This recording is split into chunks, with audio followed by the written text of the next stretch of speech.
Good afternoon, everyone. Country Flyboy here, and today, more with ADE. So, I'm going to show you a few tricks. We're going to do some fine-tuning today before we do the first test compile of our airport. That'll be in the next video. Will be the first time we actually compile it and see how everything looks. What we're going to do is a bit of fine-tuning today. So, I want to show you this trick.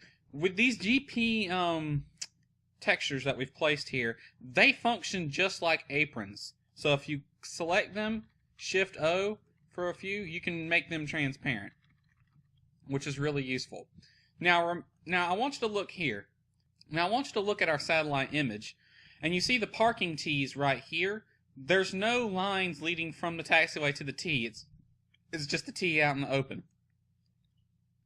I want to show you a trick, how you can get that in Flight Sim. Now there's two ways to do it. Let's hide these GP objects and pretend they're not there. So the way you would do this is you'd actually break this up into two separate links that run from the taxiway to the parking spot. Then move this node up right to the parking spot, right there. Make sure it's lined up as close to the center as possible, just like this. Now select this one here, get rid of the line, and then set it to 0 width. Now if we just got rid of the line, it would hide the line that went from here to here, but it would still draw the arcs because this taxiway here still has the lines. It would draw the arcs that lead from here to here, and we don't want that. But if we set it to 0, it effectively makes that an invisible taxiway. And we'll just do that to all of these. Set to 0, no line. Set to 0, no line. Now don't try to get too creative with this technique. Alright? This technique can lead to a few display issues in Flight Sim X. That's why the only time I ever use it is right here to lead for parking spots that don't have a line connecting them to the taxiway, just a T out in the open. And we'll repeat that process over here. We'll put one there, and put one there. We'll just get rid of the line and set the width to 0. 0. And looking at it now, I need to reset the width of those other lines too. Now that I see these are 32. You kind of want your the taxiway width that connects to the parking spot to match the width of, or the radius of that parking spot. So this parking spot's radius is 32. We want the width of this one to be 32. Or double that. Either one will work. And then that will effectively erase the lines here and only draw the T. Now this right here, we don't want to have a taxiway line. I'm going to ignore this up here. You can turn off the taxiway lines that lead up to the parking spot and even turn off the T simply by getting rid of the line that connects to that parking spot. We want that one. Well, actually, we can leave that one alone. Now, we don't want a taxiway line leading into the ramp to this parking spot. So we're going to do the same thing with this particular spot, set its width to 0 with no center line, and then here we're just going to set no line or edge lights, please. And that will effectively erase the line so that you don't know there's a parking spot there. I always make my airports with Ground Services X in mind, so there will be a marshaller there if anyone wants to park there. Now, you might be wondering, why did we break this up into 2 bits and put one 0 and one to the right width? Why didn't we just set the whole thing to 0? Well, because this needs to be some measurable width here. Otherwise, Flight Simulator is never going to register you on that parking spot. You could park there, and if you're using default ATC, you might as well forget it. It's going to think you never ever parked. So we need to have the one that connects to the parking spot have some measurable amount of width. I usually like to have it match the radius of the parking spot. However, all of that was for nothing because we have a GP object here. So we've effectively erased these lines, but we're also not going to see these lines here. Now I'm actually going to do something a bit weird since we're going to be compiling this soon. I am going to move this over so that you only see, so that you can actually see the lines appropriately, the default ones. How do we get a GP, since there's GP objects here, how do we get the taxiway parking spot T to appear? Because the GP object's going to override it. The way we do that is we got to do GP lines. So what we'll do is we'll go, let me look at the satellite image real quick. Yeah, they're kind of wide. What we'll do is we'll go from here to here. We'll set it to a 2-foot width, single yellow, no backing. And then from here down to here, same, 2-foot width, baseline, single yellow.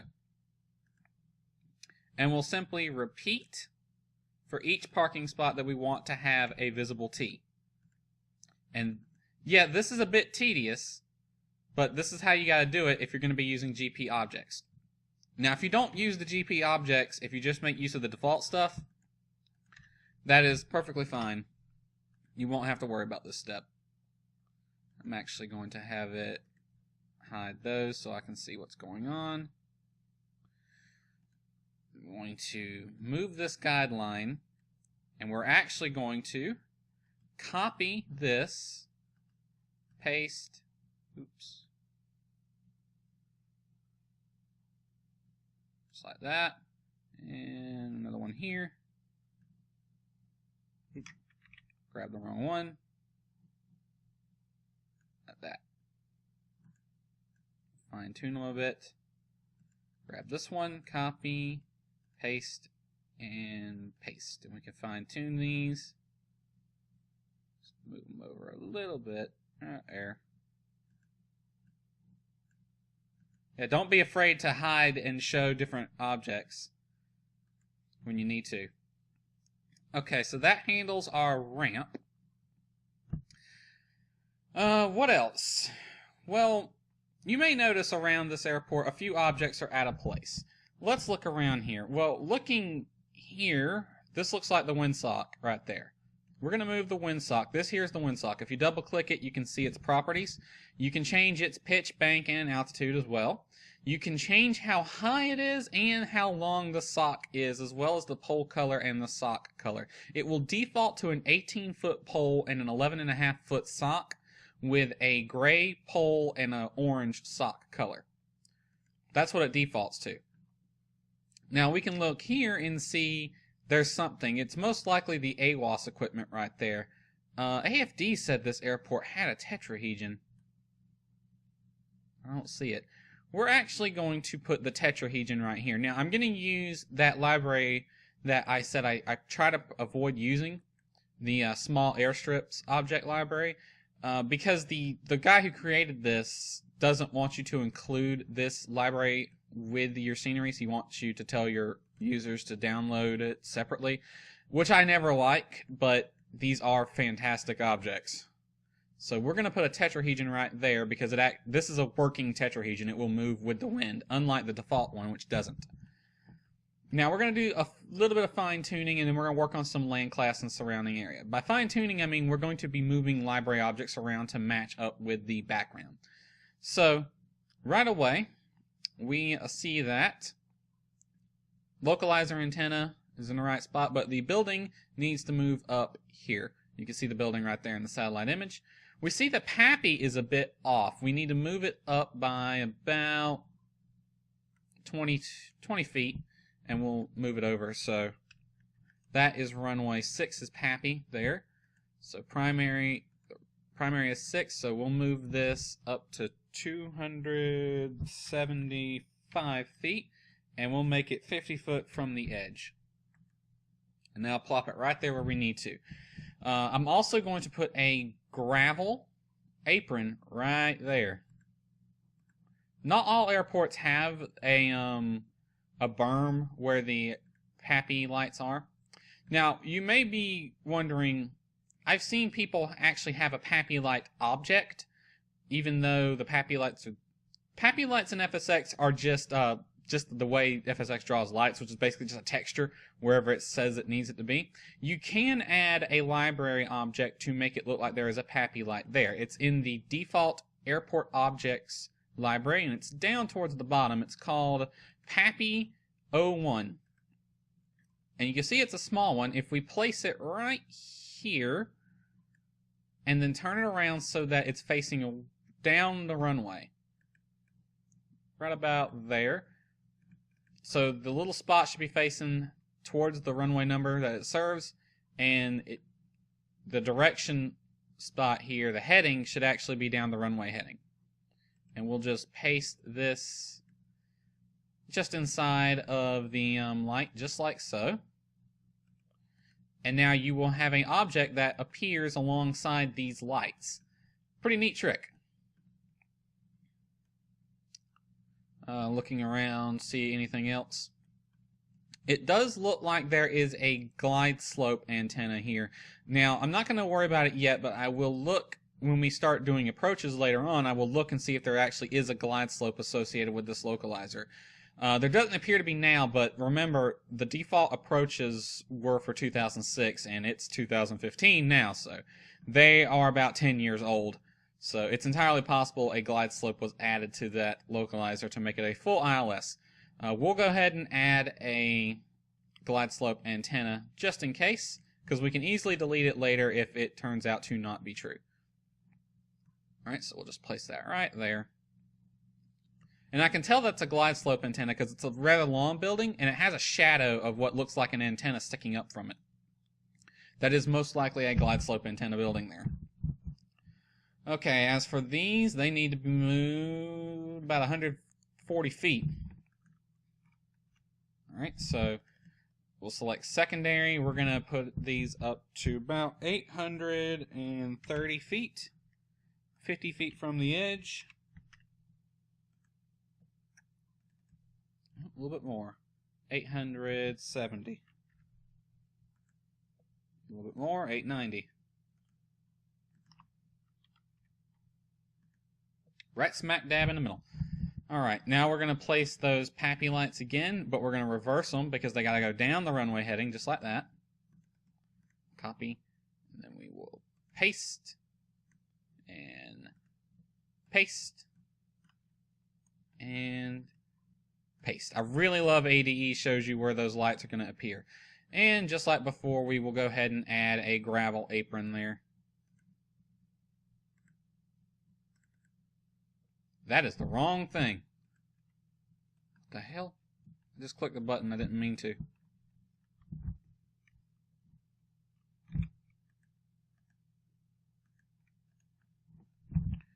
Alright. Gravel apron.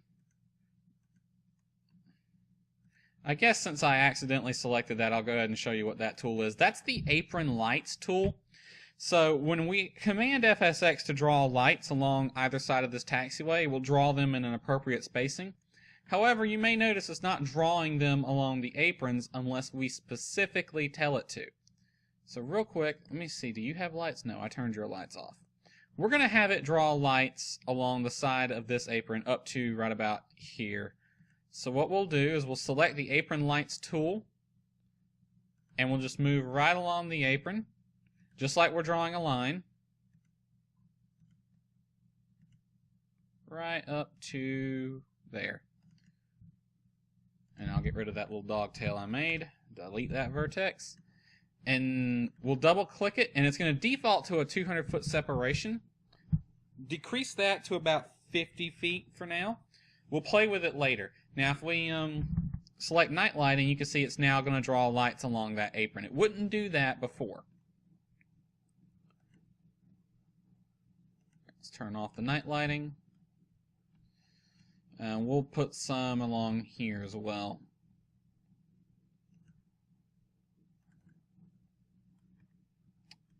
As for back here, I still need to add an apron here. Did I put lights on you?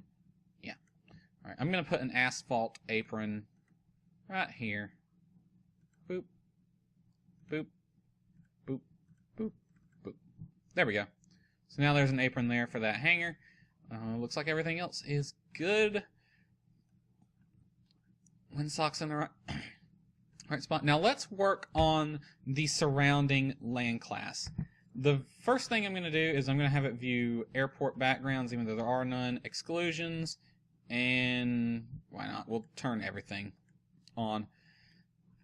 Now, what we're going to be doing now is editing the Landclass, which Landclass is a polygon that decides what ground texture shows up. So what I mean by that is I'll just show you. If I put a new Landclass polygon here and select Landclass, I can have it show any one of the default Landclass textures, or even modified textures if you've changed them. If you have an add-on like Orbex Global or Ground Environment X, it will change these textures, so you're effectively changing what shows up. Let's say we wanted a large city with high-rises to appear there. So it's divided into, large city is divided into the high-rise section, suburban grid wet and dry, suburban non-grid wet and dry, urban grid wet and dry, urban non-grid wet and dry. We want city high-rises to appear there, and now inside that little triangle, there would be high-rises showing up. So that's how that works. Now that was a terrain poly. The first thing we're going to do is we're going to draw one here running along the perimeter of the airport. This is going to do several things, actually. It's going to be our airport Landclass, because airports have our own terrain polygon that will override any Landclass polygon. They also flatten the airport area so it's flat, and they exclude autogen, so there will be no autogen scenery objects appearing on your airport. You don't want to have trees on your runway, do you? Nah, of course you don't. Unless, of course, you do. It is kind of funny. And we're just going to follow along the perimeter of the airport real quick. There's no need to be exact about it.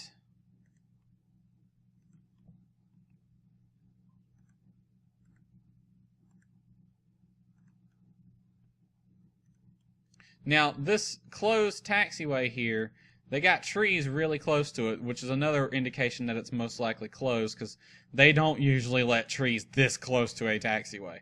What we're gonna now, they got a bunch of trees growing essentially in the airport grounds. So how we're going to do this is we're going to go all the way over like this, and we're going to come back and fine-tune this later.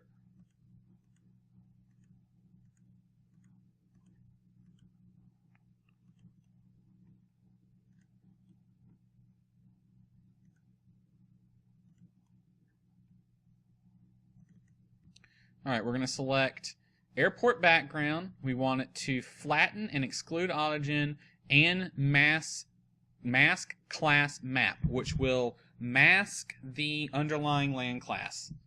That's what we want. Now, we're going to come back here and fine-tune this bit. What I want to do is I want to have this come all the way down to the runway, because this is going to get rid of any autogen that's in this area. But since we have trees going right up to the edge of the taxiway, if we want to have anything that looks remotely like that in the simulator, then we're going to have to do it like this. You can do multiples. You don't have to have one big polygon. You can do more than one. I just prefer to use one for sanity's sake, really. It's easier to keep track of one. Plus, we're going to be doing more with this polygon. Here we go. Now we're going to select and we're going to copy and paste. And we're going to change the polygon up. We're going to double click it. We're going to select it to an exclude general, and we want it to exclude airport backgrounds. What that's going to do is it's going to take the default airport exclusion polygon, which normally would be included with your scenery without you doing anything about it. It just sort of carries over. This is going to get rid of it. So now we're going to zoom into this corner here so that the frame rate doesn't tank. And we're just going to slide this right over that airport polygon. Alright, now we're going to work on the surrounding landclass. So, let's look around what we have. I only do the landclass that's in the immediate vicinity of the airport. So, what do we got? We got what looks like several warehouses and roads over here. That appears to be a strip mall, possibly a Walmart, right there. I don't know what that is. Right around the airport. The airport's basically surrounded by trees. So what we can do is we can make these. I'm not going to worry about them just yet. Let's get rid of the airport backgrounds and the exclusions. And terrain exclusions. There we go. Now we're going to draw some of the roads that you see, service roads in the airport. We're going to select the vector tool. Now what this does is it lets you draw vector lines, which include railways, highways, shorelines, streams, and utility lines.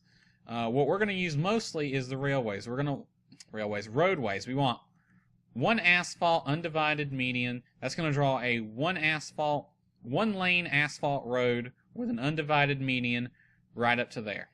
And that's going to be one of the service roads for the airport. Looks like we have a dirt one right here. Now these things are they're essentially part of the landclass, so they will be overridden by pretty much anything. So don't worry about them. They'll slide right underneath these taxiways just fine. Now we have a big one here, but what we're actually going to do is we're going to use the vehicle roadway for this one. Let's see here. We're going to put you right there. And we're going to get rid of your edge lines.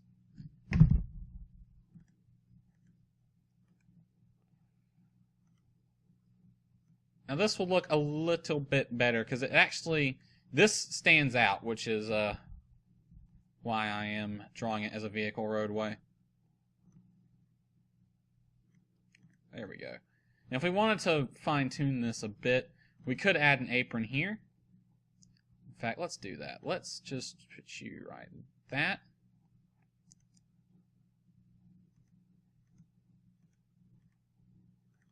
There.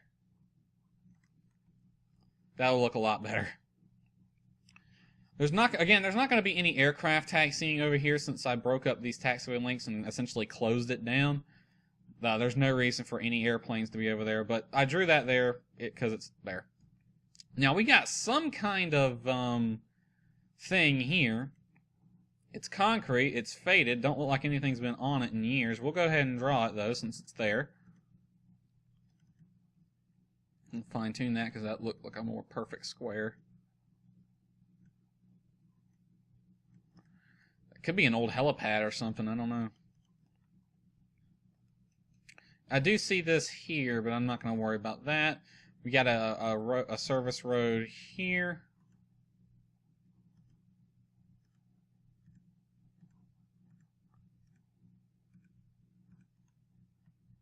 Looks like it goes all the way down to here.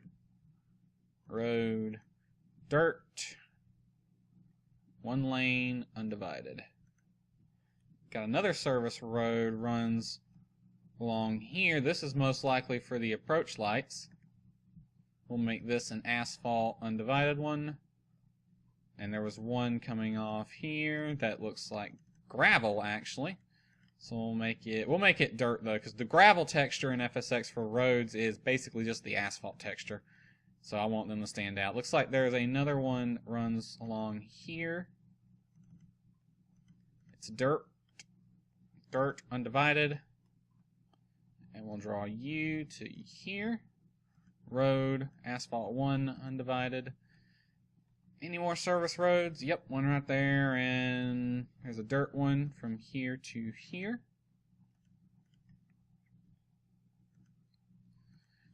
Looks like a concrete one.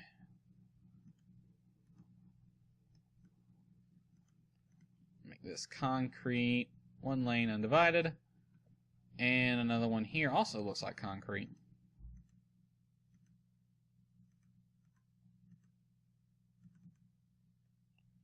Road, concrete, one lane, undivided. looks like it's got another one here for some reason. Don't know why, but it's there. We'll draw it. Undivided. There we go. Okay, that handles the service roads. Oh, nope. We got two more here. It looks like dirt.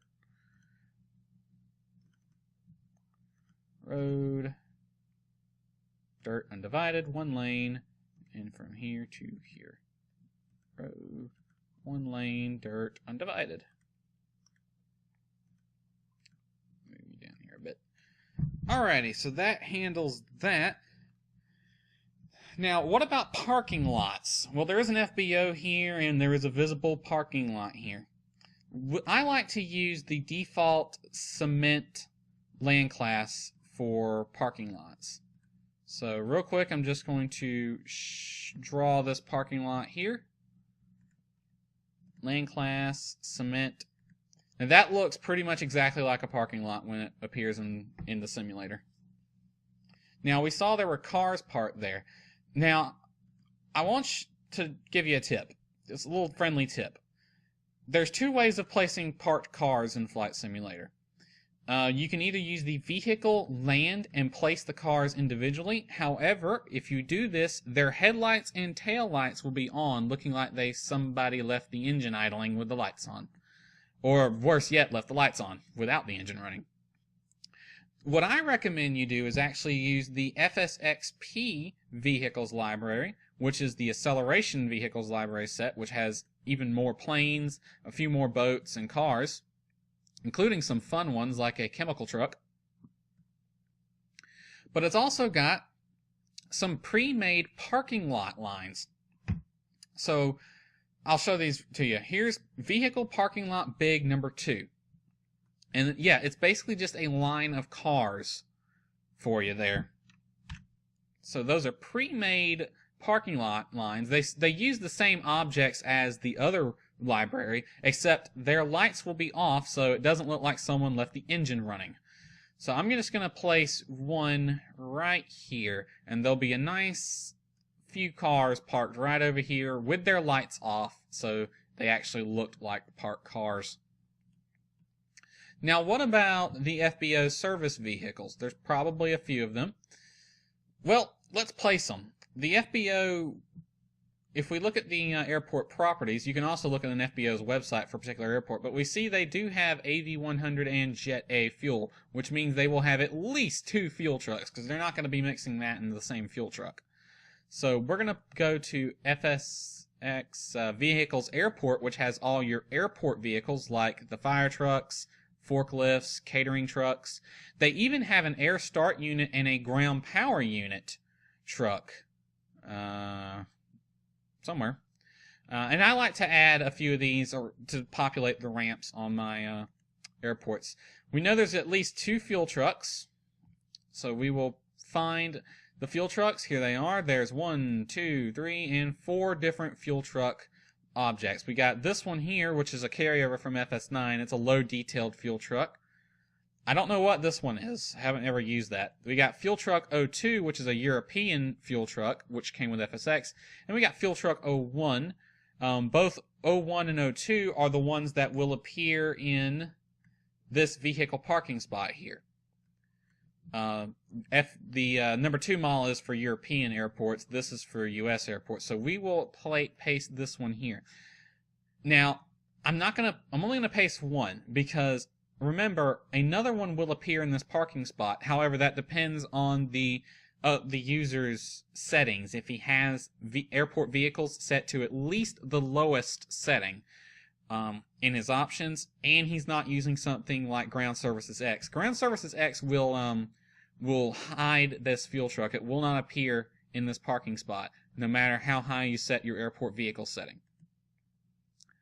Alright, I'm just going to paste one. We're going to populate the ramp with a few more, though. Let's paste a pickup truck, and let's put a gray one. These will be a couple of pickup trucks. We'll put 2 of them here that the FBO own as fleet vehicles. Off to the side, we'll put the ground power unit truck. We'll flip it around so it faces this way. Put it here, and we'll put the air start unit as well We'll say the FBO. Now you can look at an FBO's website and see what services it offers to help you decide what trucks to place. Now we're going to do one extra thing, and we're going to go. Let's use the Landclass texture.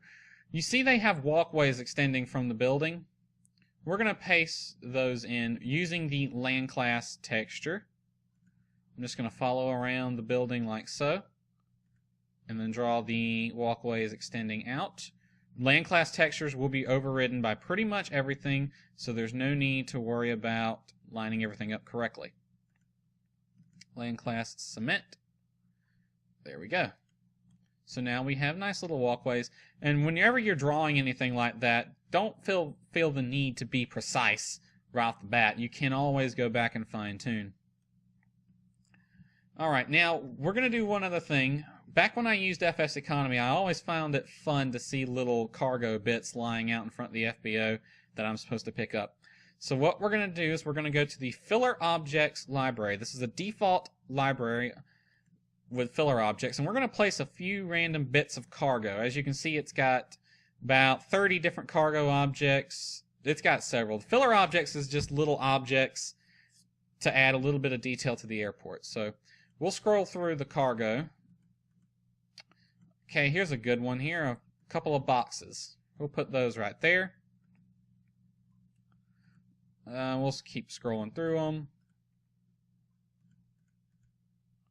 There we go, some containers. I like this library object. We'll put that one there. We'll flip it around a bit, so we'll add a bit of randomness to it. And we'll put one more. Down here at the bottom, there's a few that are like big groups of cargo.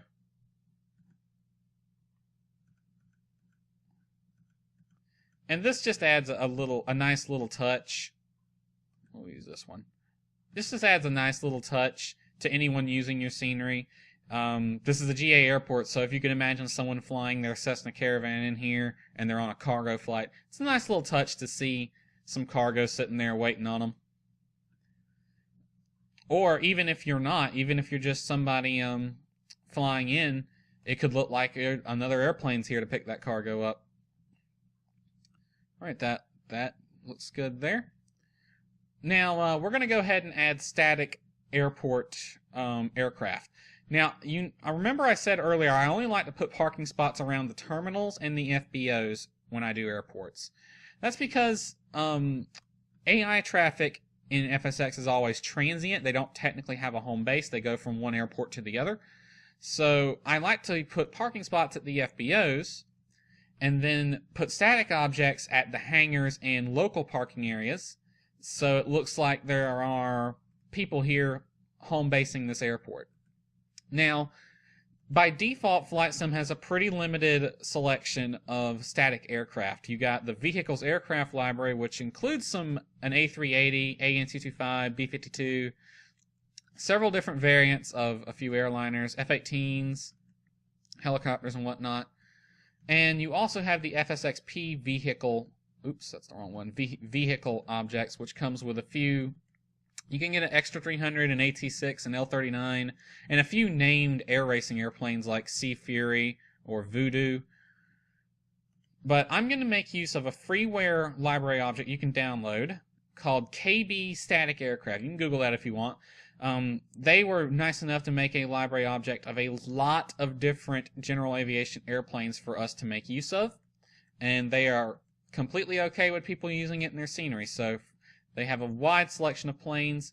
I tend to be a little random with it. Let's put a Cessna 172 right here. Put you there, and up here, let's place a one of the neat looking planes, an Avanti 002. This is a really neat plane. I don't know if someone's made one that's flyable in Flight Sim, but that's a really neat plane right there, an Avanti. And again, you can look on FlightAware at this airport's info to see how many airplanes are actually based at this airport, to give you an idea of how many static objects you should be placing, or static aircraft. Keep in mind, there are hangars, so people who are basing their planes here are most likely keeping their airplanes in the hangar. So you don't want to get too crazy with it. Alright, I think that about does it for the initial work on the airport. Believe it or not, we are close to being done with having a minimal scenery. We'll be doing some more work to make it better, but you could compile this, test it out, and assuming everything's working, you could pretty much make this, upload this to Simviation, Flight Sim, or wherever, and let people download it. We're not done yet. We got some fine tuning to do, but yeah, that does it for this video. Next, we will compile the airport and see how it looks in the simulator. So, hope you enjoyed it, and we will see you next time.